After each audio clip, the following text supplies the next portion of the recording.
licenciada María Teresa Sendrey Ramos, que ella les explicará más y se presentará más, pero ella es parte del bufete de Maconel Valdés.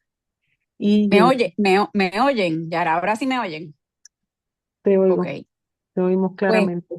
pues Adelante. buenas tardes a todos. Me da pena que no prendan las cámaras, pero nada, cada cual tiene su forma de hacer las cosas, así que no hay ningún problema. Gracias. Pues yo me llamo María Teresa Sendrey. Yo trabajo en Maconel Valdés hace 9 años. Antes de eso, trabajé en un bufete que tristemente dejó de existir, que se llamaba Fitter González y Rodríguez. Fitter González y Rodríguez era el bufete más antiguo de Puerto Rico, así institucional, y dejó de existir en el 2017. En ese sitio trabajé 24 años y 5 meses. Eh, Antes de eso, hice una maestría en propiedad intelectual de Columbia University.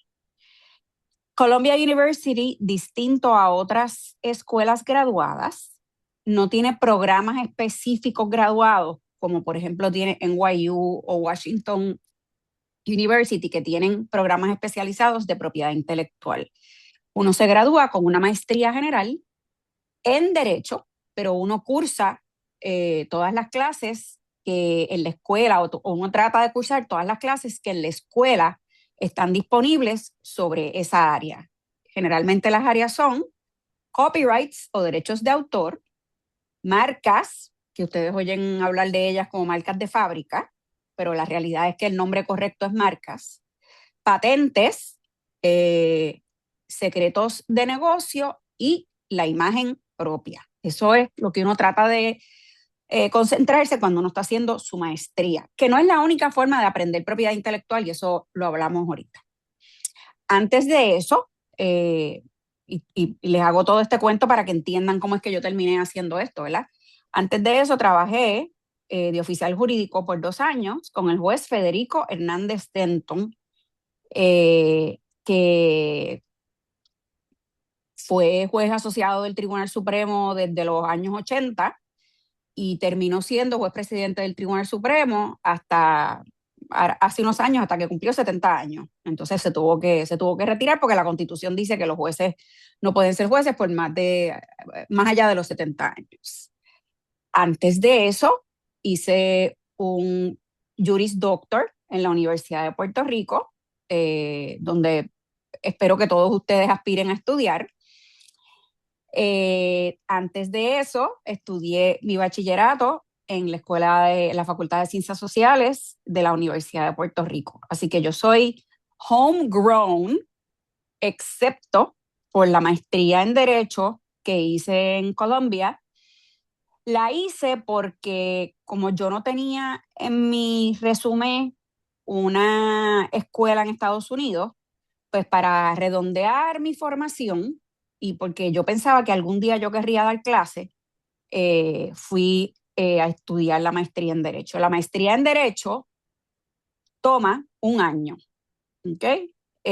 No es una cosa larga, toma un año, pero si uno va a una escuela como la que yo fui, pues es un año bien intenso, porque los maestros que uno tiene, pues son las personas que más conocen del área y las clases son complicadas, difíciles y hay que estudiar si uno quiere hacer un buen trabajo. Entre los profesores que yo tuve en Columbia University, la que más se destacó en mi formación como abogada de propiedad intelectual fue la profesora Jane Ginsburg. Jane Ginsburg es la hija o era la hija de la juez Ruth Bader, ¿ok? Y todo el mundo le conocía a la juez Ruth Bader, que eventualmente llegó al Tribunal Supremo y que murió durante la primera administración del presidente Donald Trump. Eh, Ella se le conocía mucha pericia en el área de propiedad intelectual y su hija parece que heredó el mismo cariño o el mismo talento o el mismo el interés en hacer IP. IP es como se abrevia ahora que estamos en la generación de abreviar, a mí esto todavía yo no me acostumbro, pero ahora todo se abrevia, las iniciales, todo se abrevia. Pues cuando ustedes oyen hablar por ahí de IP, pues es Intellectual Property, y si lo ven al revés es PI, pues propiedad intelectual, pero lo usual es IP, ¿ok? Eh, Les cuento cómo yo empecé, cómo yo tomé la decisión de estudiar propiedad intelectual y ya mismo entramos a lo que es propiedad intelectual. Cuando yo me fui a hacer la maestría a Columbia, mi plan era hacer una maestría en Derecho de Salud, porque yo soy una doctora frustrada y pensaba que yo iba a estudiar medicina y pues terminé no estudiando medicina por razones que no vienen el caso. Cuando me aceptan y llego a la universidad, cuando llego a la escuela, me reúno con mi asistente de programa del programa de maestría y para discutir las clases que yo iba a coger con él. Y entonces, cuando veo que en mi programa no hay cursos de Derecho y Salud, le pregunto, profesor, ¿qué está pasando aquí? Porque el profesor se llamaba Peter Strauss. Peter Strauss es un señor que sabía, se debe haber muerto, yo no he sabido de él, mucho derecho administrativo y tenía un libro escrito sobre derecho administrativo que era una obra que se usaba en muchas escuelas de derecho. Aquí usábamos la obra del profesor Demetrio Fernández. Cuando le pregunto por el curso, me dice, Miss Andre, the Health Law Program was canceled. Y le dije, ¿cómo es? Sí, bueno, que se canceló el programa de Health Law. Y dije, pues, ok, ¿ahora qué yo voy a hacer? Esto no es información que usted me debió haber dado antes de que yo me mudara para acá. Y entonces me miró bien serio, y me dijo, Miss Sandray, this is Columbia University. Así que un poco, tú coges lo que nosotros te demos. Y entonces me dijo, pero yo te voy a diseñar un programa que te va a encantar si a ti te gustan las ciencias. Y entonces me matriculó en un curso de patentes y por ese chorro se fueron el resto de los cursos de propiedad intelectual y así fue como yo terminé estudiando propiedad intelectual. Fue puro accidente, ¿verdad? Pero como a mí me gusta aprender siempre de todo y cada vez que cojo un tema lo estudio, lo estudio, lo estudio, lo estudio hasta que sé, pues dije, pues esto fue lo que trajo el barco, pues vamos a hacerlo bien. ¿Qué es la propiedad intelectual? Pues ustedes han oído el concepto de propiedad por ahí para referirse a bienes inmuebles o propiedades de cemento o fincas, ¿verdad? Pues propiedad intelectual es el mismo concepto que se usa para aplicarlo a bienes inmuebles, pero aplicado a cosas intangibles, ¿verdad? Como el conocimiento humano, que ahí caen las patentes y los secretos de negocio, y como la creación y la creatividad que cae dentro de los derechos de autor y las marcas que caen dentro de propiedad intelectual comercial o como se conoce por ahí más vulgarmente, propiedad industrial. ¿Okay? Así que no son cosas que ustedes pueden percibir y tocar con las manos, son cosas que están como etéreas en el aire y su valor no está en que uno las puede percibir físicamente, su valor está en percepción, pues, que no es física, ¿verdad? Pues, por ejemplo, la música no es una cosa que ustedes pueden tocar. La imagen de una persona, pues, no es una cosa que ustedes pueden tocar. El símbolo que representa una marca, por ejemplo, la marca Apple, no es una cosa que ustedes pueden tocar. Así que eso es lo que es propiedad intelectual. Les dije que había 4 tipos de propiedad intelectual en términos generales, ¿verdad? Las patentes protegen inventos o creaciones útiles que sean no obvias, ¿verdad? Tienen que cumplir con un criterio de utilidad y de novedad, y dentro de la novedad no pueden ser obvias. ¿Y qué significa obvio? No es lo que nosotros conocemos por ahí.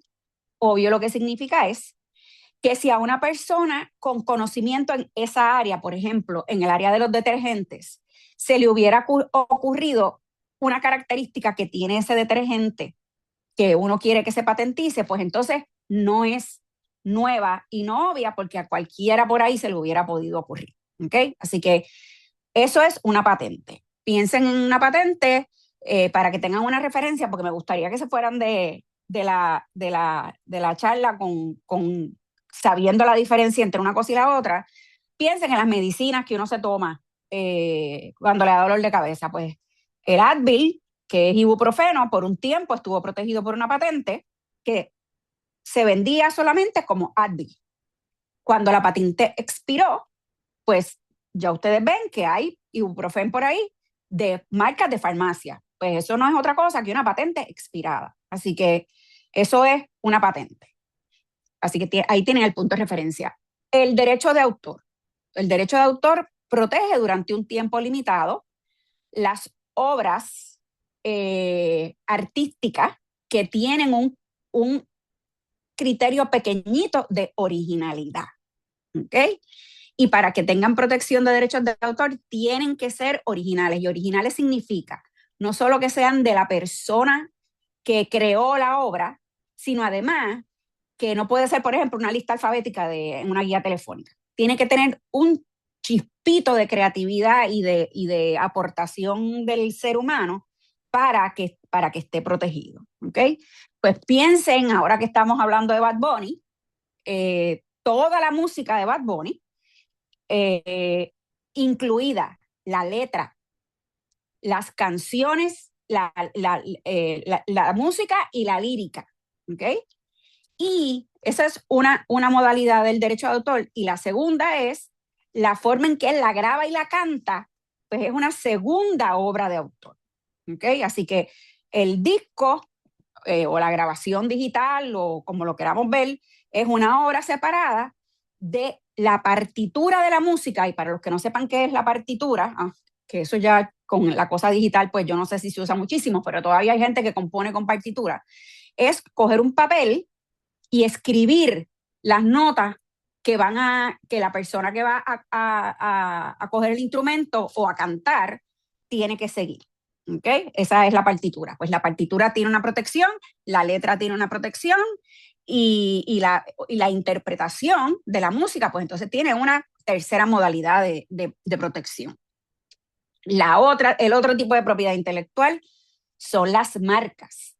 Y ustedes las han oído por ahí como marcas de fábrica. Pues las marcas de fábrica se usan para designar productos. Por ejemplo, la marca Apple es una marca de fábrica porque se usa para describir un producto.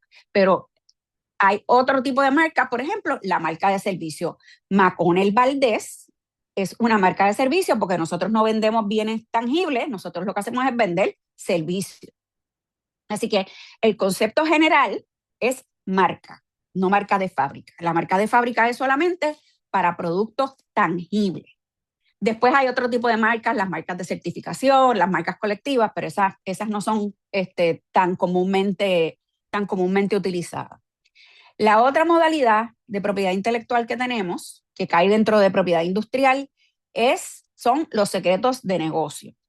Y los secretos de negocio son cualquier información, y cuando les digo cualquier información, es cualquier información, no tiene que cumplir con criterios de creatividad como los derechos de autor, que es valiosa porque está secreta y porque en manos de un competidor te haría daño. ¿Ok? Le da al dueño una ventaja competitiva por razón de que la información es secreta. Un ejemplo de un secreto de negocio es una lista de clientes. Ese es el secreto de negocio más básico que puede tener una operación comercial, ¿verdad? Su lista de clientes. Y eso es información que no queremos que el competidor tenga.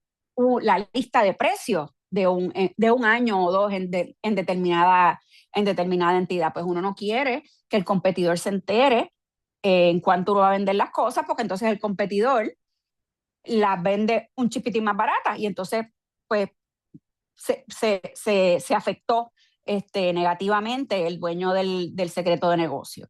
Ese secreto de negocio, con mantenerlo secreto, es suficiente para que esté protegido. Ese secreto no se registra en ningún sitio, es simplemente que sea secreto y que le dé a su dueño una ventaja competitiva sobre personas que tienen negocios similares a ellos. Secreto de negocio puede ser una cosa tan básica como la receta de una alcapurria. ¿Ok? La receta de una alcapurria que hace el fritolero en las fiestas de la calle San Sebastián puede tener unas características completamente distintas a las que tiene el fritolero que vende el Luquillo, ¿verdad? Y siempre y cuando la receta de esa alcapurria se mantenga protegida, pues va a tener protección de secreto de negocio, aunque ustedes no lo crean. El secreto de negocio más conocido del mundo, ustedes saben cuál es. ¿Alguien sabe cuál es el secreto de negocio más conocido? La receta de Coca-Cola. Exactamente. Y entonces, para que ustedes sepan, la fórmula de la Coca-Cola no la tiene una sola persona. De hecho, no la tiene ninguna persona. Eso está guardado en unos sistemas súper complejos, en pedazos. ¿Ok? Nadie sabe la composición completa, excepto las máquinas que manufacturan el sirope y que manufacturan el líquido carbonatado. ¿Ok?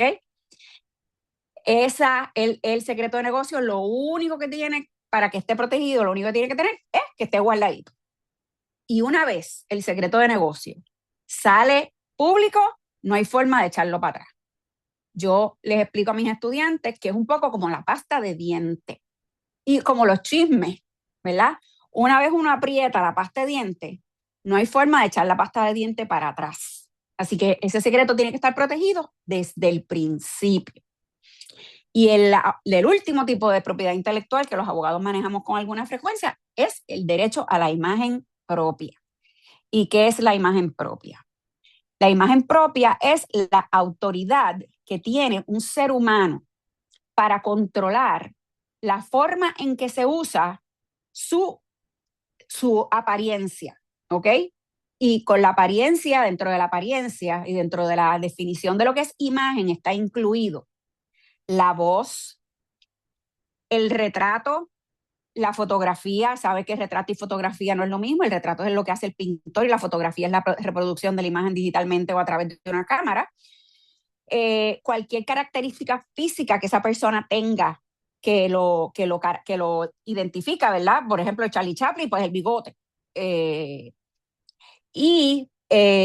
La firma. Todas esas son parte de la imagen de un ser humano. Pues la ley dice que quien tiene derecho a controlar la imagen de un ser humano es ese propio ser humano. Y el ser humano puede hacer varias cosas con su imagen.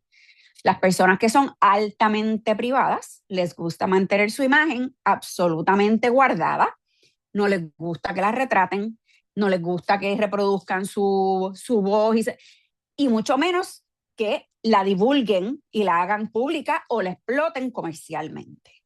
Y entonces tenemos al otro lado del espectro las personas que viven de explotar su imagen, ¿verdad? Para no ponerlo en términos demasiado complicados, Benito, also known as Bad Bunny, dos cosas protegidas.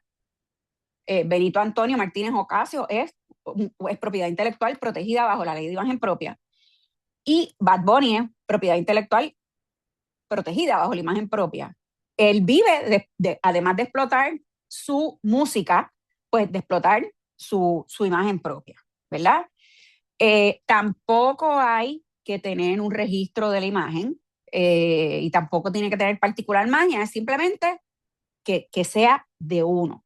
Pues, ¿qué dice la ley?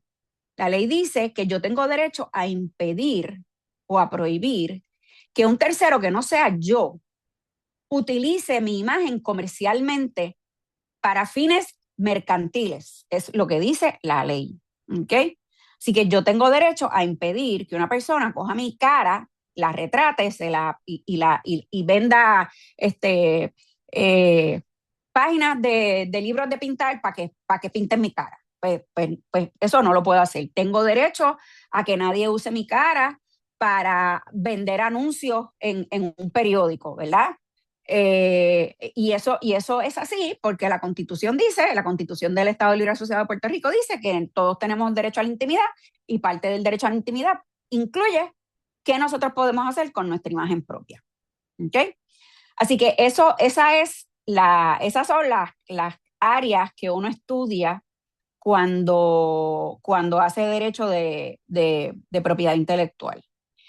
El derecho de propiedad intelectual se complica porque aplica también cuando la persona se muere. Y entonces se mezclan las sucesiones y los testamentos con la propiedad intelectual. Por ejemplo, la imagen propia dura la vida de la persona más 25 años. Así que cuando una persona muere, tiene derecho los herederos a asegurarse de que la imagen de su pariente sea protegida por 25 años después de que esa persona se muere. El derecho de autor, por ejemplo, está protegido la vida del autor más 70 años. ¿Ok? Así que durante los 70 años que vienen después de la muerte de la persona, los herederos de la persona, del artista, del creativo, tienen derecho a asegurarse de que la propiedad intelectual de esa persona no se explote sin que se compense adecuadamente a los herederos. ¿Okay? Las patentes que duran, tienen un término de duración específico que tiene la ley. La última vez que miré, y las patentes no son mi área no, yo no practico en el área de patentes y les explico por qué. Duran a partir del momento del registro hasta, mi recuerdo es que son 20 años si es una patente de producto, 14 años si es una patente de diseño. ¿Okay? Les digo que no necesariamente todos podemos hacer patentes, y si están a tiempo ustedes que quieran ser abogados de patentes, pues tienen que ir corrigiendo sus caminos. Hay que tener un número inmenso de créditos en ciencias o en ingeniería o en cosas que tengan que ver con, ¿verdad?, con ciencia. Cuando yo hice la maestría en propiedad intelectual, ya yo había terminado mi bachillerato en sociología, y no había cogido solamente las ciencias básicas que requiere la universidad para uno graduarse con un bachillerato, así que yo no tenía las ciencias requeridas para coger la reválida, con una reválida separada de la reválida de leyes. Es una reválida que ofrece el USPTO y que autoriza a uno a practicar el derecho de patentes para registrar patentes. Uno puede participar en pleitos de patentes, pero no puede registrar patentes hasta que no tenga esta reválida particular. Así que si yo quería coger la reválida de patentes, yo iba a tener que regresar a la universidad y coger no sé cuántos créditos de ciencia, y eso me iba a atrasar como 2 o 3 años empezar a trabajar. Y ya yo quería empezar a trabajar, ya yo tenía mi maestría en Derecho, así que, y ya yo tenía una oferta de trabajo en Philip González y Rodríguez, así que yo tenía que ya coger las cosas en serio. Así que ahí les explico cómo es que mezcla la propiedad intelectual con la sucesión. Con el transcurso del tiempo, yo he ido dedicándome perdónenme, uno no tiene que tener una maestría necesariamente para practicar el área de propiedad intelectual. En Puerto Rico hay muchos abogados, no les puedo decir que hay 1 millón de abogados, porque esto es un área bien especializada donde el número de abogados es bastante limitado, aunque con las generaciones de ustedes y anterior y un poquitín antes que ustedes se ha ido abriendo más el círculo, pero originalmente en Puerto Rico, cuando yo empecé hace 30 años, lo que habíamos era 6 o 7 abogados que hacíamos IP. Con el tiempo, pues ha ido creciendo el número de personas que se dedican a esto. De ese grupito, solamente 2 o 3 teníamos maestría. Todos los demás habían aprendido propiedad intelectual a palo limpio, ¿verdad? Estudiando estas leyes que les acabo de decir solitos y haciendo trabajo de propiedad intelectual por su cuenta. Así que no es absolutamente necesario tener una maestría para dedicarse a la práctica de la abogacía en el área de propiedad intelectual, porque si uno primero que si están en undergrad, undergrad meaning el Juris Doctor, en la Universidad de Puerto Rico ofrece varios cursos en el área de propiedad intelectual. Yo doy un curso de introducción a la propiedad intelectual, anuncio pagado. La profesora Carla Ferrari da un curso de marca, el profesor Eugenio Torres da patentes, el profesor Irán Meléndez da un curso de derechos de autor, el profesor Ramón Vela Córdoba da un seminario de temas especiales de derechos de autor, y hay toda una serie de cursos más pequeños que cuando ustedes cogen el JD pueden ir matriculándose y salen con un núcleo de clases que no es lo mismo una maestría, pero por lo menos tienen un working knowledge de cómo es la práctica, y cuando salen a la calle, pues la ley de marca no les resulta completamente extraña, la ley de copyright no les resulta completamente extraña, porque la trabajaron mientras estuvieron en el programa de Juris Doctor. Así que no piensen que hay que irse para una universidad en Estados Unidos para poder practicar esta área, porque o porque cogen las clases en la escuela o porque aprenden, como les dije ahorita, palo limpio, se puede aprender de este tema. Es un tema que mucha gente le tiene miedo por ahí, empezando por los jueces de los tribunales de Puerto Rico. Hay unos casos que no se ven en los tribunales de Puerto Rico, por ejemplo, los casos de copyright. La ley dice que los pleitos de copyright se radican única y exclusivamente en el Tribunal Federal. Por eso es que ustedes no ven casos de copyright en los tribunales locales. El tribunal local no tiene facultad para ver un caso de copyright, pero sí tiene facultad para ver un caso de marca, tiene facultad para ver un caso de imagen propia, tiene facultad para ver un caso de secretos de negocio, porque todas esas propiedades intelectuales tienen leyes locales que las protegen. ¿Okay? Ni las patentes ni los copyright pueden protegerse con leyes puertorriqueñas, porque las leyes americanas han hecho una cosa que se llama ocupar el campo. Y ocupar el campo significa que la ley tiene una disposición que dice los estados no pueden legislar sobre estos temas. Así que no hay un tema local de patente y no hay un tema local de copyrights, porque eso es de la jurisdicción exclusiva del Congreso Federal y de los tribunales federales. ¿Okay? Se me quedó decirles que hay una cosa que se llama el derecho moral de autor. El derecho moral de autor sí está protegido por las leyes de Puerto Rico, y es el derecho que le permite al autor de una obra proteger la integridad de su obra, proteger el derecho que tiene a que le llamen el autor de esa obra, proteger el derecho que tienen a publicar la obra bajo un seudónimo, y proteger el derecho que tienen a un buen día decir: yo no soy más el autor de esa obra porque esa obra no responde a mi filosofía. ¿Okay?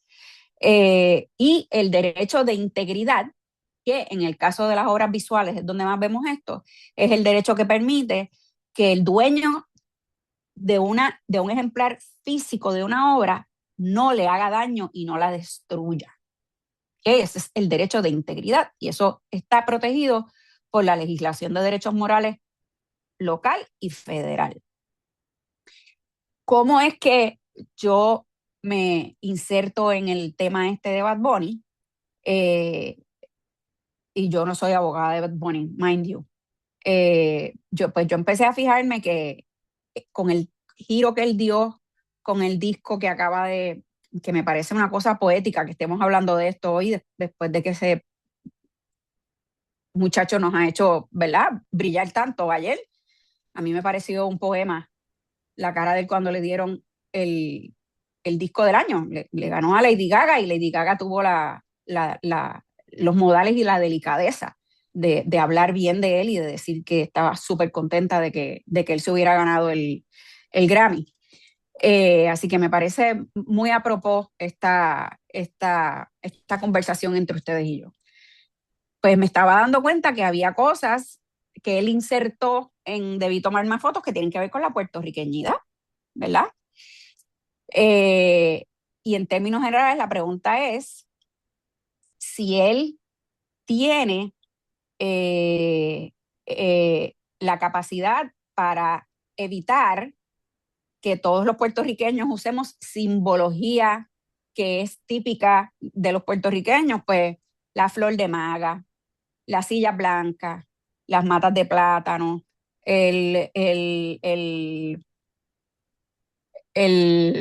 la canción que tiene Coco, ay Dios mío, el pitorro de Coco, que si se fijan, son todos elementos de la puertorriqueñidad normal. Y entonces yo he pensado mucho en el asunto y me he dado cuenta, yo no sé si últimamente él ha radicado pleitos, pero él ha sido muy Hay alguien que tiene que no esté en mute. ¿Alguien quiere hacer una pregunta? Quizás era yo que la de afuera se está oyendo. Ah, ok. Pues así que mi teoría siempre ha sido que él ha sido muy generoso con esto de compartir su la simbología que él está usando, porque si se fijan, si bien es cierto que todas estas imágenes son imágenes eh, típicas de la puertorriqueñidad, la forma en que los artistas que él contrata expresan la flor de maga o el sapo concho pues eso sí está protegido. O sea, no se puede reclamar el derecho sobre el sapo concho como concepto, pero la expresión que él tiene de ese sapo concho, pues ese sapo concho sí es de él, ¿verdad? Y tan es así que el sapo concho está registrado como una marca en el United States Patent and Trademark Office. ¿Ok? Así que es importante que todos estemos claros que si bien los símbolos él no se los puede apropiar, la forma en que esos símbolos están expresados, pues sí, porque es una creación de un artista. Lo otro que vale la pena preguntarse es si la forma en que él organiza la simbología es una compilación de obras protegidas por la ley. ¿Ok?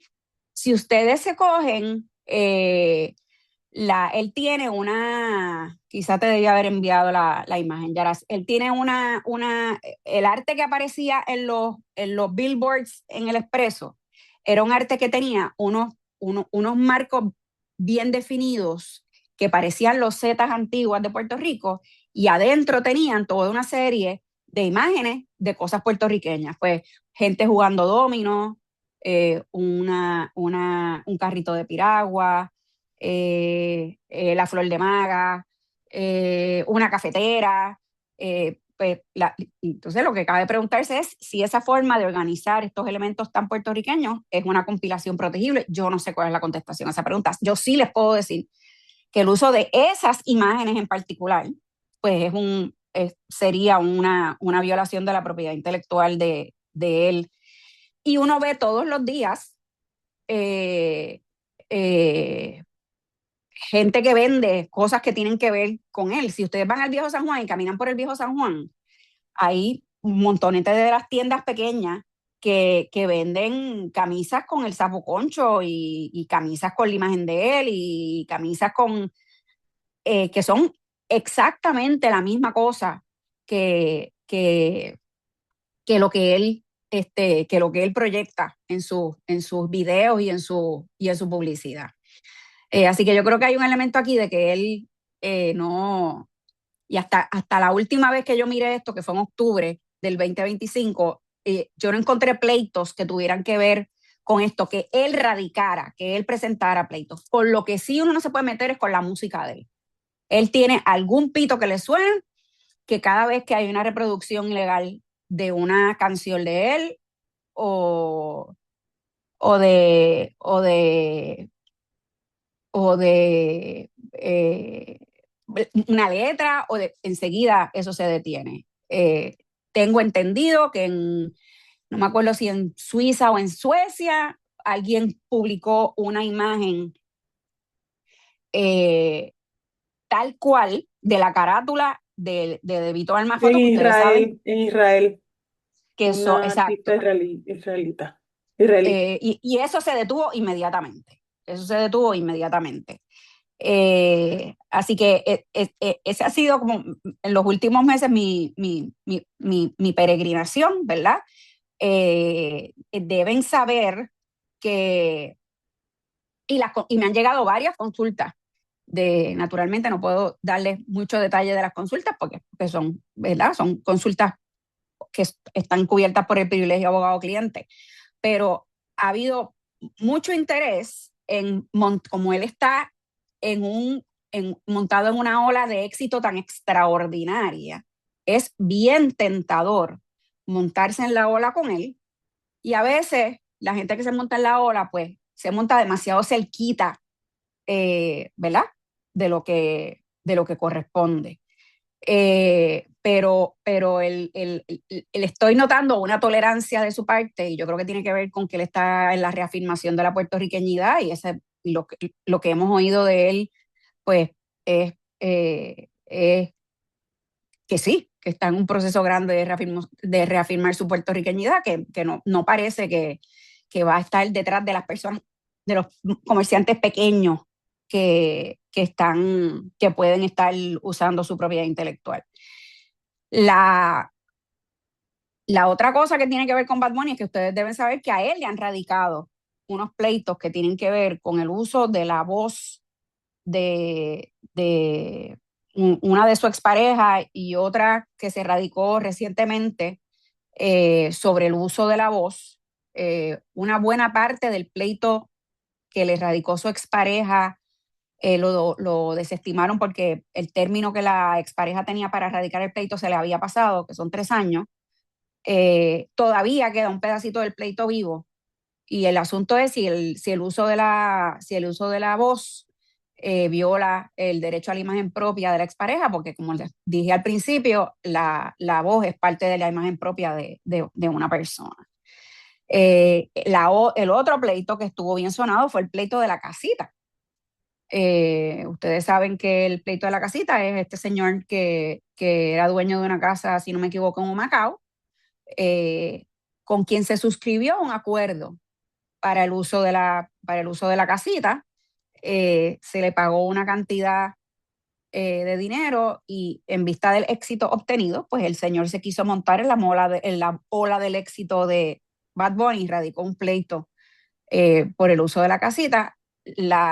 Mi teoría es que si alguien podía demandar por el uso de la casa es el arquitecto que diseñó la obra, porque cuando uno compra una casa, uno no adquiere derechos sobre los diseños de la casa, a menos que uno compre los planos y compre la propiedad intelectual sobre los planos. Y sobre eso les explico. Comprar unos planos, comprar una obra de arte, comprar una canción, no implica que uno está comprando los derechos de autor sobre el plano, sobre la obra de arte o sobre la canción. Si ustedes se fijan ahí, ese cuadro que yo tengo ahí, que es una cosa gigantesca que no pega con esa pared, pero cuadra, es como un reguero y cuadra perfecto con el reguero que yo tengo en el escritorio, así que es una transición perfecta del reguero del cuadro al reguero de mi escritorio. Pues ese cuadro, si bien yo lo tengo ahí y es mío, porque yo tengo la tenencia física del cuadro, yo no tengo derecho a hacer nada con ese cuadro que envuelva los derechos de autor que tiene el artista que hizo ese cuadro. ¿Okay? Si a mí me gusta el cuadro, yo no puedo diseñar una tela, y está chulo para diseñar una tela. Yo no puedo diseñar una tela que reproduzca la imagen del cuadro, porque cuando yo adquirí el cuadro separado de los derechos de autor. ¿Ya? Así que si yo hubiera querido poder hacer cosas con el cuadro, pues yo hubiera tenido que contratar con el artista. Mira, además yo quiero los copyrights sobre el cuadro. Y es bien usual que la gente le diga a uno, pero es que yo te pagué 150,000 pesos por ese cuadro. Eh, eh, Licenciada, yo le pagué al artista, que sé yo, yo tengo que poder hacer lo que yo quiera con ese cuadro. La contestación es no. Y los acuerdos para entregar propiedad intelectual tienen que estar por escrito.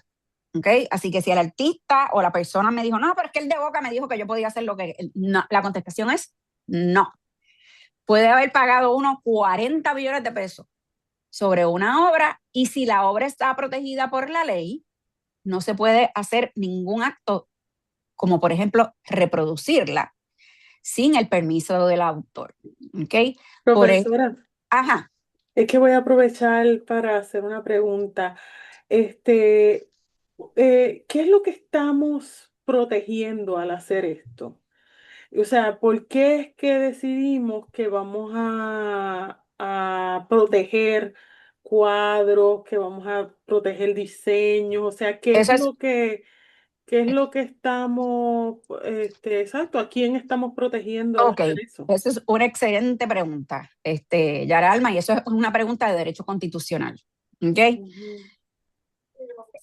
La Constitución dice la cláusula que tiene que ver con los poderes del Congreso, la cláusula 8, dice que Congress shall have the power to promote progress of science and the useful arts, okay, granting to inventors and authors for limited times the exclusive rights to their writings and inventions, okay? Dice for limited times y dice to promote the progress of science and useful arts, okay? Así que el propósito de proteger la creatividad por un tiempo limitado es promover la creatividad, ¿ok? Yo te voy a reconocer por un tiempo limitado un derecho exclusivo sobre tus obras y sobre tus inventos. Nadie te los puede copiar, nadie te los puede usar, nadie puede hacer obras derivadas, ¿ok? Yo no puedo hacer una obra derivada, yo no puedo hacer una obra de teatro de una película, a menos que yo vaya a donde el autor de la obra de teatro y le pida permiso.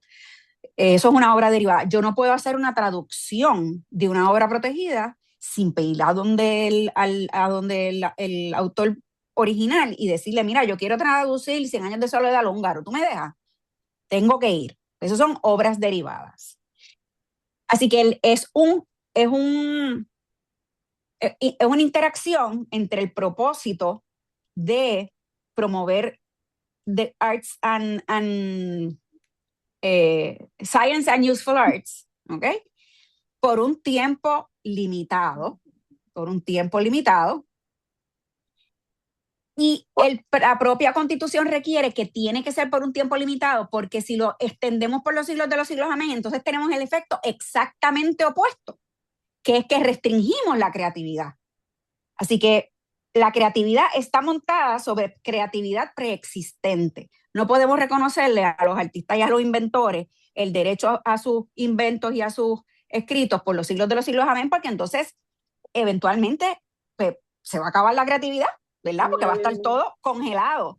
Y el ejemplo más gracioso, Yara Alma, que a mí me gusta hablar de él, es Steamboat Willie. Yo no sé si la gente, la juventud que está aquí sabe quién es Steamboat Willie. Steamboat Willie es el personaje de Mickey Mouse más rudimentario que había, que es un Mickey Mouse hecho con palito, está montado en un vapor, guiando el vapor, ¿ok? Cuando estaban a punto de expirar los copyrights sobre Steamboat Willie, en el momento en que estaban por expirar, la ley de copyrights decía que el copyright duraba la vida del autor más 50 años, ¿verdad? Como Disney tiene poca capacidad para cabildeo, logró que Sony Bono promoviera. Nicole, me parece, alguien tiene que apagar su... No lo puedo controlar acá. Alguien está con el Sí, micrófono alguien no está. encendido. Gracias. Sony Bono logró que el Congreso aprobara una ley para extenderle los copyrights a Disney por 20 años adicionales. ¿Ok? Por eso es que les digo que el copyright ahora dura. Cuando yo estudié Derecho, el copyright era la vida del autor más 50 años. Después de la enmienda, era la vida del autor más 70 años. Esos 70 años se acabaron hará 3 o 4 años y ya Steamboat Willie está en el dominio público.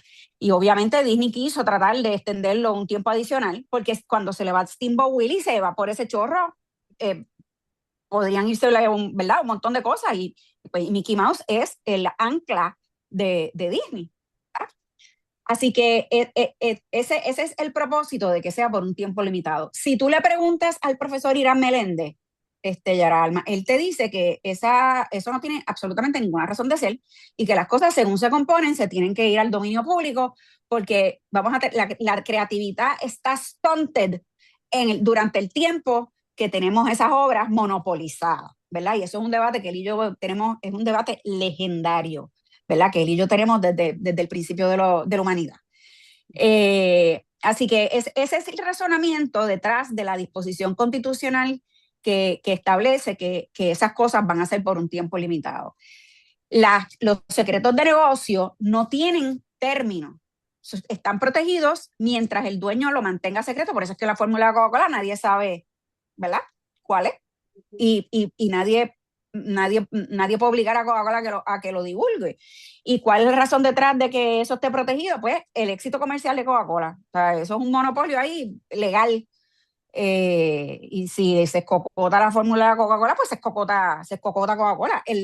La fórmula de la Coca-Cola y las marcas de Coca-Cola, la simbología de Coca-Cola roja y blanca y la tipografía estilizada de las latas, todo eso vale más que todo el real estate junto de The Coca-Cola Company. Ujú. ¿Okay? Así de valioso es. Y entonces la imagen propia también es limitada, o sea, la imagen propia dura la vida de la persona más 25 años. Después de los 25 años, pues está una de las personas que ya perdió imagen propia es Roberto Clemente. La imagen de Roberto Clemente ya se puede usar libremente. Claro, las obras de autor que recogen determinada forma de Roberto Clemente, pues esa obra como tal sí está protegida. Pero si yo me siento y hago una cosa a carbón de Roberto Clemente, que me quedaría bien fea y nadie sabría que es Roberto Clemente, pero yo no estoy violando nada, porque ya la imagen propia de Roberto Clemente se acabó. Así que la única propiedad esa que es por los siglos de los siglos, amén, es los secretos de negocio y las marcas, mientras la marca se esté usando, por ejemplo, la manzana de Apple, mientras la manzana de Apple esté siendo usada por Apple, pues va a estar protegida como una marca. Y es una marca bien fuerte y bien importante, porque fíjense que una manzana y un electrónico no tienen nada que ver. Que eso implica que el dueño de la marca tuvo que meterle millones y millones y millones y millones de dólares a la inversión en la marca para que la Para marca vincularlo. se asocie. Exactamente, exactamente. Y eso es una marca Ah, fuerte. aquí Coralie está preguntando sobre un artista como Andy Warhol, quien usó el diseño de las latas de sopa de la marca Campbell's para crear diversas piezas de arte. ¿Cómo le aplican las leyes de propiedad intelectual a Ahí lo que esa se hace, situación? ahí lo que se hace es que se hace un balance entre la libertad de expresión del artista y la primera enmienda y, y el derecho de Campbell Soup Company a la lata Campbell. Y en el balance de las cosas, pues se dice que lo que Andy Warhol está haciendo es, primero, que no está haciendo uso marcario de la lata, porque no está usando la lata para vender sopa, está usando la lata para vender obras de arte. ¿Okay? Eh, y claro, esa obra se hizo en un momento en que no había una disposición de la ley de marcas que protege la marca en contra de que se diluye. Así que ahora mismo yo no sé, esa obra de Andy Warhol es vieja y ya no se puede hacer nada con ella, pero ahora con las disposiciones de la ley de marcas que prohíben el uso de la marca, si tiene el efecto de diluirla, que es afectarle su capacidad para que la asocien con un bien o un producto, como lo sería Campbell's el uso de la imagen de la lata con la venta de la lata, pues yo no sé qué pasaría, pero mi teoría sería que eso es un uso expresivo del derecho de la marca, perdón, de la imagen de la marca, que no se está usando para vender la marca, que no es posible que haya confusión. Para probar un caso de marcas, uno tiene que establecer que hay confusión entre las dos cosas que se están vendiendo con marcas iguales o confusamente similares. ¿Ok? No hay forma de que nadie se confunda entre una obra de Andy Warhol y una lata de sopa, porque uno no va a comprar latas de sopa a la galería. ¿Ok? Así que ahí sería la primera cosa en que se cuelga el pleito. Si constituiría dilución de la marca, eso es una pregunta que yo no sé cómo se contesta, porque en el momento en que ese cuadro se hizo, No existía. no existía. No. ¿Qué más? Que por ahí había Este, preguntas en el chat, había por ahí preguntas en el chat. habían comentado otras cosas.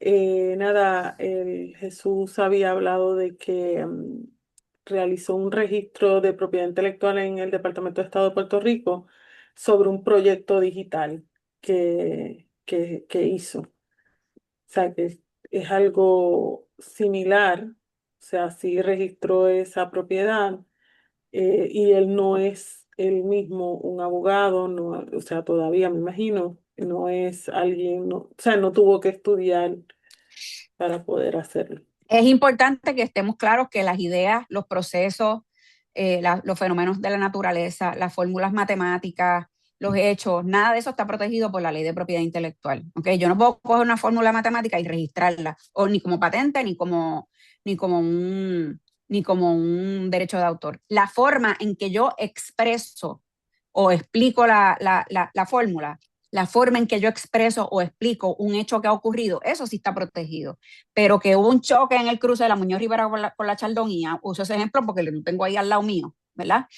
Esa particularidad, ese evento particular, no está protegido por ninguna ley.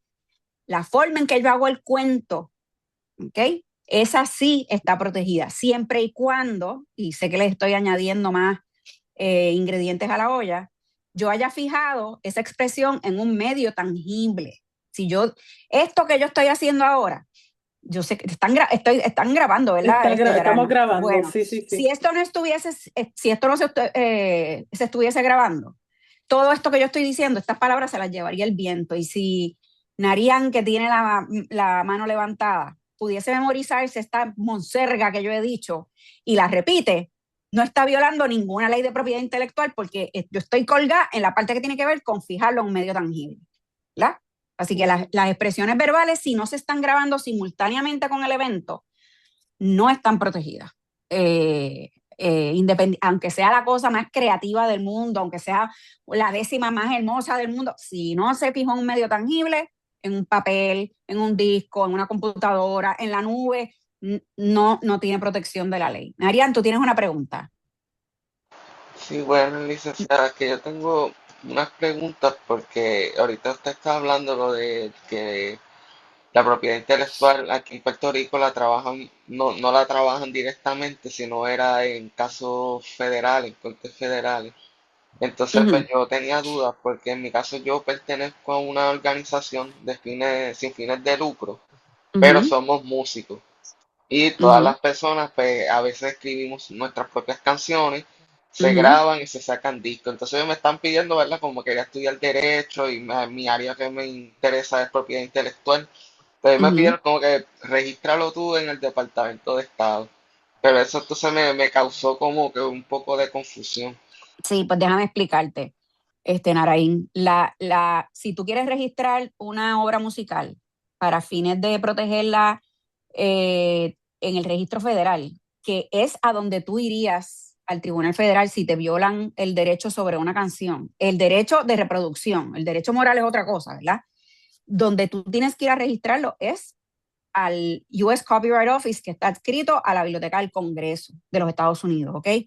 Eh, y aunque el derecho nace cuando tú fijas la obra musical en un medio tangible, ya sea la partitura, la grabación digital, lo que sea, tú no tienes la llave para entrar al Tribunal Federal si no tienes la obra inscrita. Y el Tribunal Supremo de los Estados Unidos resolvió hará como 10 años que inscrita significa radicada la solicitud de inscripción y expedido el certificado de registro. Así que tú no puedes llegar, como hacía alguna gente antes, no, aquí yo tengo la solicitud de registro en el US Copyright Office, recíbeme el pleito. No, tú tienes que llevar el certificado de registro para poder ir al Tribunal Federal a vindicar un derecho de autor.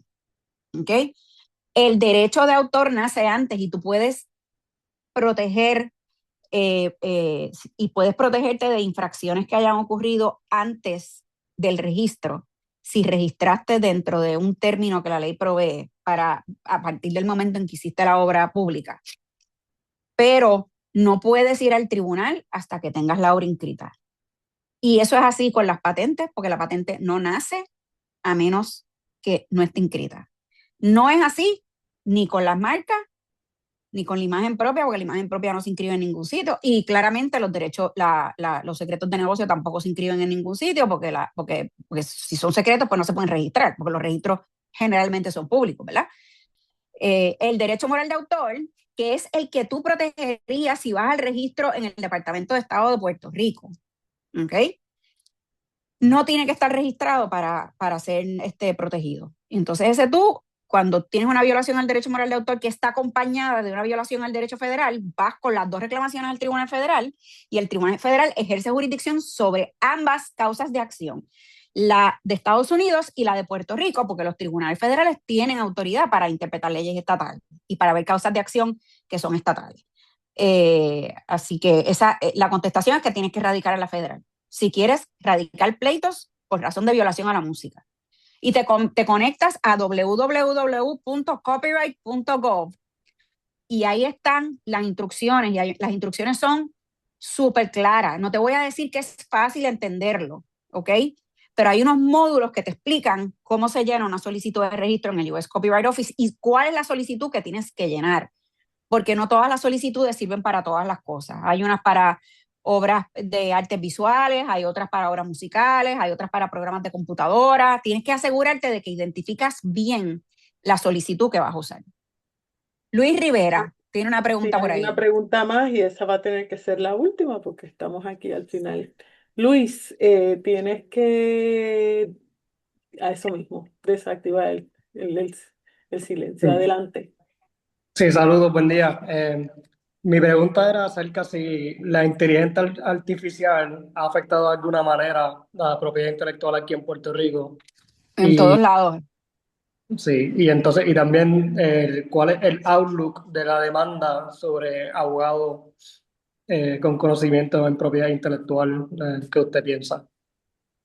Bueno, eh, te- el asunto de la inteligencia artificial es súper complicado. Solamente para no pasarnos del tiempo, te voy a decir que sí, la inteligencia artificial ha impactado mucho el asunto de la propiedad intelectual porque puede ser un acto infractor de propiedad intelectual lo que tú usas para educar el modelo de la inteligencia artificial si tú no tienes permiso de quien está usando la obra anterior. Eso está en los tribunales ahora mismo. El New York Times tiene un pleito gigantesco sobre eso. Yo pienso que eso va a terminar como Google Books, ¿ok? Y lo otro es, ¿qué pasa si el producto de la inteligencia artificial es idéntico a otra cosa que existe? ¿Ok? Y que tienen copyright. ¿Ok? Así que esa yo no sé cuál es la contestación a esa pregunta. La inteligencia artificial está afectando no solo los abogados que hacemos IP, está afectando el ejercicio de la abogacía en general. ¿Ok? Cuando ustedes vayan a estudiar, van a tener que bregar con que los clientes los van a llamar ya sabiendo la contestación a la pregunta que ustedes que le quieren hacer ustedes. ¿Qué me está pasando a mí? Bueno, licenciada, lo que pasa es que yo le pregunté a ChatGPT y ChatGPT me dijo y gracias a Dios que todavía estamos en la etapa de que yo puedo decirle, mira, eso es un soberano disparate de lo que te dijo ChatGPT. Eso no es así. El otro día era tan absurdo lo que me preguntaron. Pichón, no me acuerdo, que fue lo que me preguntaron, pero pude decirle al cliente, mira, y si tú quieres que yo te ayude con esto, pues tú me dices, pero yo no voy a usar lo que tú me enviaste de propiedad de inteligencia artificial para yo decir cómo yo voy a investigar. Si eso yo voy a poderlo seguir diciendo durante los próximos años, yo no sé, porque lo próximo que va a decir al cliente es, y tienes una hora para contestarme a la pregunta. Y tienes que usar inteligencia artificial. Así que ahora mismo los abogados estamos en una encrucijada complicada, complicada. Los maestros no, yo me siento súper tranquila de que ustedes todavía me necesitan a mí en el salón de clase para aprender. Eso no hay quien lo sustituya. Y yo voy a tener como filosofía que mis estudiantes no pueden usar inteligencia artificial. Por lo menos en esta etapa, todavía no, todavía no. Pues les doy las gracias por escucharme. Espero que les haya interesado y que no los haya aburrido mucho. Y por favor, escribarle a Yara y denle feedback de la presentación para yo sentirme que lo hice bien y que no los aburrí y que de lo que hablamos hoy, lo que trascendió en esta conversación, los motivó a ustedes a solicitar a la Escuela de Derecho, a graduarse y principalmente a ser personas competentes, responsables, pero más que todo buenas. ¿Ok? Así que descansen y que Dios los bendiga a todos. Gracias, Gracias, profesora. licenciada. Gracias. Muchas Verifique el chat, gracias. le están dando buen review. Exacto.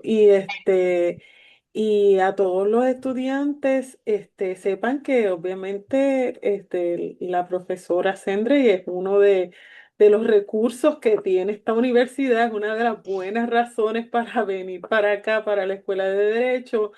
Y cualquier presentación donde tengan la oportunidad de escucharla, hablar es bien, bien interesante. Así que es un gusto y ha sido un privilegio, ¿verdad?, que nos haya ayudado en el día de hoy a hablarles de una de las vertientes del derecho. Cuídense Vemos. todos. Bye. Si alguien tiene alguna pregunta de admisiones, yo me quedo un chispito y puedo contestar algunas, aunque saben que vamos a estar este próximo miércoles a las 4:30 haciendo la charla sobre el Credential Assembly Service y la solicitud de admisión a esta escuela. Narayan, adelante. Sí, tenía una Sí, duda, fue que yo llegué a enviar por giro lo de los $30, pero no sé si ustedes como que me envían algún tipo de email o algo como si lo recibieron o no. Sí, su Quería nombre. saberlo. Narayan Jiménez Velázquez. está con la persona justa. Ok. Sí, ha llegado, pero o sea, hoy porque ella está aquí, Yanira, pero normalmente una vez procesemos, ella te Ujú. envía un mensaje a cada Ah, ok, persona. pues está bien. Él le voy a enviarlo hoy casualmente. Ah, ok, pues Te está bien, pues toca, muchas te gracias. toca. Muy Chévere. bien. ¿Alguna otra pregunta? Ya les dije, inscríbanse para el miércoles y siempre recuerden pues que tenemos también el próximo lunes de exploración de carrera con el licenciado Edgar Villanueva, que también fue graduado de la escuela. Así que la pueden pasar lo más bien, y él va a estar la semana que viene. Déjenme una última vez copiarlo todo aquí porque tenemos estos enlaces vivos y pueden ir directamente a inscribirse ahora mismo. Bueno, pues muy bien. No veo más preguntas. Espero que descansen y quizás probablemente los vea el miércoles. Cuídate, Ileana. Gracias a ti. Bye.